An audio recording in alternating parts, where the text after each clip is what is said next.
Hi students, आज हम पढ़ेंगे chapter 15 India and the world. ठीक है। So far in this book we have discussed our environment for a few different angles. अब इस book की बात करें तो इसमें हमने अपने इन्वायरमेंट के बारे में अलग अलग पहलुओं के बारे में जान लिया है। We have learned about our natural environment, what everything is made up of, some forces at work around us, and how simple machine make our life easier. अब हमने इसमें क्या क्या पढ़ा है अपने नेचुरल इन्वायरमेंट के बारे में। ठीक है। इसके अलावा हमारे आसपास की चीज़ें कैसे बनी हुई हैं उसके बारे में, कुछ ऐसे फोर्सेस जो हमारे चारों तरफ काम जो करते रहते हैं उनके बारे में, सिंपल मशीन हमारी लाइफ को कैसे इजी बनाती हैं, इन सभी के बारे में हम अब पढ़ चुके हैं। Now we shall look after at some other things that are part of our environment, society, politics and culture. अब हम क्या पढ़ेंगे? अब हम पढ़ेंगे अपने इन्वायरमेंट के बारे में जो थोड़ी सी अलग होगी। हम पढ़ेंगे सोसाइटी, पॉलिटिक्स एंड कल्चर के बारे में। Okay. First let us see what these words mean. सबसे पहले तो ये जानना जरूरी है कि इन तीन वर्ड्स का मतलब क्या है। Society. Society means a group of people who are linked together and depend on each other. Society का मतलब कुछ समूह के लोग, समूह में रह रहे कुछ लोग जो कि आपस में एक दूसरे से क्या है, जुड़े हुए हैं। Every society has its own rule that are followed by its member. हर एक समाज का अपना कुछ नियम होता है जो कि उसमें रहने वाले लोग उसको मानते हैं और फॉलो करते हैं। They determine how people live and behave with each other. वो ये देखते हैं कि जो दूसरे लोग हैं वो एक दूसरे के साथ कैसा व्यवहार करेंगे। फॉर एग्जाम्पल, उदाहरण के तौर पे the rules of behaviour that the Indian society teaches a child are quite different from those who taught by the American society. यानी कि हम इंडियन सोसाइटी के लोग जो हैं, हम जब अपने बच्चों को कुछ अगर सिखाते हैं या फिर हमारे मम्मी पापा अगर हमें कुछ सिखाते हैं तो वो बिल्कुल अमेरिकन सोसाइटी से क्या होगा, अलग होगा। जैसे कि आपके मम्मी पापा हमेशा आपसे कहते होंगे कि अगर कोई बड़ा आता है तो आपको उसके पैर छूने चाहिए, उसको प्रणाम करना चाहिए, है ना। अमेरिकन सोसाइटी में ये सारी चीज़ें नहीं सिखाई जाती हैं। वहाँ पर विश करना सिखाया जाता है, ना कि ये कहा जाएगा कि जाके पैर छुओ। ठीक है। तो ये बिल्कुल अलग हुआ ना दोनों का। अमेरिकन सोसाइटी अलग हो गई, हमारी इंडियन सोसाइटी अलग हो गई। नेक्स्ट है politics. Politics has to do with the rules with which country is govern run and the ways in which different political parties think it should be run. Politics क्या है? जिससे कि हमारा देश क्या हो, चले। कुछ ऐसे नियम्स जो कि जिससे हमारा देश चले। और ये अलग अलग जो पॉलिटिकल पार्टीज हैं वो इसके बारे में सोचती हैं कि हमारा देश कैसे चलना चाहिए, कैसे नियम हमें बनाने चाहिए। It influences the life of the people of the country. और इन नियमों से हमारे देश के लोगों का जीवन बहुत ज़्यादा प्रभावित होता है। Culture in a simple way is the sum of habits, custom and taste of the people of a country. It include whole a lot of things: clothes, food, languages, music, art, and so on. Culture क्या है? अगर simple भाषा में कहा जाए तो ये आदतों का, व्यवहार का, लोगों का टेस्ट कैसा है, कैसा वो अनुभव करते हैं, कैसे इफेक्ट होते हैं, इन सभी का मिला जुला रूप है। इसमें इसके अलावा पहनने का ढंग, खाना, भाषा, हमारी कला, हमारा संगीत, ये सब भी आता है। The social, political and cultural environment of a country takes shape over centuries. किसी भी देश का सामाजिक हो, राजनीतिक हो या फिर सांस्कृतिक जो इन्वायरमेंट है वो लगभग सालों लग गए इसको करने में, इसको पूर्ण होने में। ठीक है। To learn more about this part of our environment, we must know a bit about the history of our country and the way in which it is governed.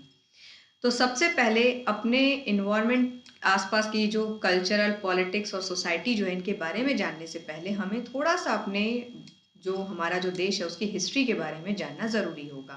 ठीक। Before that we will take a look at where our country is located in the world. सबसे पहले तो इससे भी पहले हमें ये जानना होगा कि हमारा देश आखिर विश्व में है कहाँ। वर्ल्ड मैप में हमारी जो कंट्री है वो कहाँ है।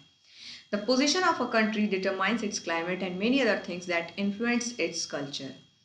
किसी भी देश के जो पोजीशन है वो वहाँ का मौसम, है ना, इसके अलावा लोगों के रहने का ढंग, खाना, इन सब को बहुत हद तक प्रभावित करता है। Climate determines the food people eat, the clothes they wear, the houses they make and even the diseases they prone to. Climate किसी भी जगह का जो क्लाइमेट होता है किसी भी देश का, वहाँ के लोगों का खान पान, वहाँ के लोगों का कपड़ा, वहाँ के लोगों के मकान, वहाँ के लोगों की बीमारियाँ जो इस तरह की होती हैं, इन सभी में बहुत महत्वपूर्ण भूमिका निभाता है। तो ये देखिए, ये यहाँ पर 7 कॉन्टिनेंट दिए हुए हैं, ठीक है। North America, south America, Africa, Europe, Asia, Australia, Antarctica, ये 7 कॉन्टिनेंट हैं आपके, जिसमें से एशिया जो है वो सबसे बड़ा कॉन्टिनेंट है और ऑस्ट्रेलिया सबसे छोटा कॉन्टिनेंट है, ठीक है। तो हमारा जो इंडिया है वो किस कॉन्टिनेंट में आता है? हमारा इंडिया जो है वो एशिया के कॉन्टिनेंट में आता है, ठीक है। India, as you know, in is in the continent of Asia. जैसा कि अभी आपको बताया गया है, ये किस कॉन्टिनेंट में है? एशिया में। Asia is the largest continent while Australia is the smallest. Asia जो है वो सबसे बड़ा महाद्वीप और ऑस्ट्रेलिया जो है वो सबसे छोटा महाद्वीप है। Study the map of the world to learn the name of other continents. यहाँ पर कह रहा है कि ये जो मैप दिया हुआ है वर्ल्ड मैप, इसको आप देखिए और बाकी के जो 6 जो बच रहे हैं एशिया के अलावा जो कॉन्टिनेंट है उनके भी नाम आप लर्न करिए। To the south of India lies the Indian ocean. Bharat के दक्षिण में कौन सा महासागर है? हिंद महासागर। It is one of the 5 oceans in the world, जो कि विश्व के जो 5 महासागर हैं उनमें से एक है। Among them the Pacific is the largest. सबसे बड़ा महासागर कौन सा है पांचों में से? 5 महासागर में सबसे बड़ा कौन सा है? पैसिफिक, प्रशांत महासागर। One of the things, the climate of a place depends on it's distance from the equator. एक चीज जो किसी भी देश का क्लाइमेट फिक्स करती है कि कैसा वहाँ का क्लाइमेट होगा, वो क्या है? कि वो कितना इक्वेटर से दूर है, distance from the equator. The polar region which are far from the equator are very cold. Polar region जो है, जैसे ये नॉर्थ फ्रिजिड जोन है ना, ये पोलर रीजन है।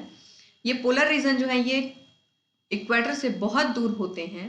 We call this regions frigid zone, इनको हम फ्रिजिड जोन भी कहते हैं। The area near the equator is as it gets direct rays of the sun throughout the year. इसके अलावा यहाँ पर क्या है, इक्वेटर के आसपास के जो इलाके होंगे वहां पर बहुत ज़्यादा गर्मी पड़ती है, क्योंकि यहाँ पर सूरज की रोशनी सीधी पड़ती है। This area is called the torrid zone. ऐसे इलाकों को क्या बोला जाता है? Torrid zone. Between the torrid and frigid zone like the 2 temperate zones where it is neither too hot nor too cold. अब टॉरिड जोन और फ्रिजिड जोन के बीच में आपके आता है टेम्परेट जोन। टेम्परेट जोन दिया है, ये टेम्परेट जोन वो इलाके हैं जहां पर ना बहुत ज़्यादा ठंडी ना बहुत ज़्यादा गर्मी होती है।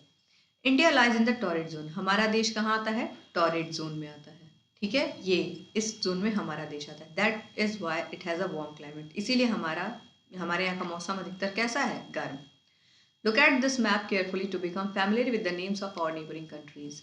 इस मैप को देखिए और अपने जो नेबरिंग कंट्रीज हैं उनके बारे में भी जानिए। जैसे कि पाकिस्तान है, ठीक, चाइना है, नेपाल है, भूटान है, बांग्लादेश, म्यांमार, श्रीलंका, ये सब क्या है? ये सब हमारे नेबरिंग कंट्रीज हैं। Okay, we have a number of things in common with them.